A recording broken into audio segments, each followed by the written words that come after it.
For more than a century, cheap oil, coal and natural gas have been the driving factors in the development of industrial societies.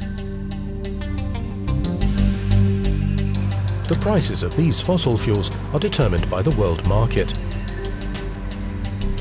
If fossil fuel prices could be regulated to remain high and stable, it would favour the development and competitiveness of low-carbon technologies. This could be achieved either by means of taxation or by an international carbon trade system. Many industrialised countries have already put taxes on fossil fuels in order to finance public spending and because they wanted to stimulate energy savings. High prices for fossil fuels are an economic burden, especially for developing countries. During periods of high oil prices on the world market, governments in many developing countries have felt it necessary to subsidize fossil fuels in order to keep their economies running. So, as high fossil fuel prices will be harmful to developing countries, they'll need some sort of compensation from the international community.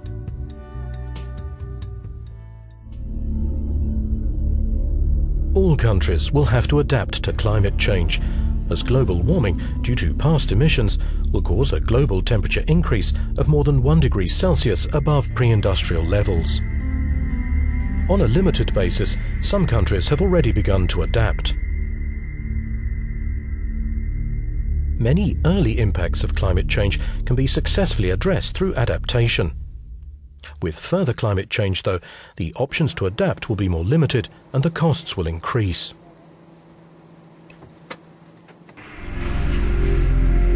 Examples of possible responses to climate change range from new planning regulations to building of dikes and changes in land use. The most vulnerable countries and people need support to adapt successfully to coming climate changes.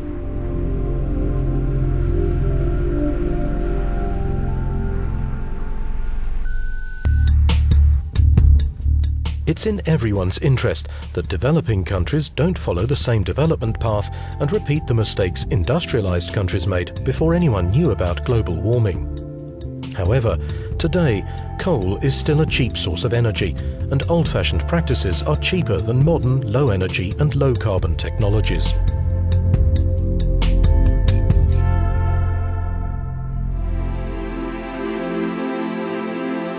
The new technologies are primarily developed in high-income countries. So, to limit or reduce emissions in developing countries, the transfer of these technologies is necessary. So in current negotiations, the funding of technology transfer to developing countries plays a major role. Large amounts of money will be needed for this purpose, as well as for adaptation. Negotiations will also deal with whether some kind of financial system should be installed, which would automatically generate the funding needed for developing countries. For example, by putting a tax on international transport.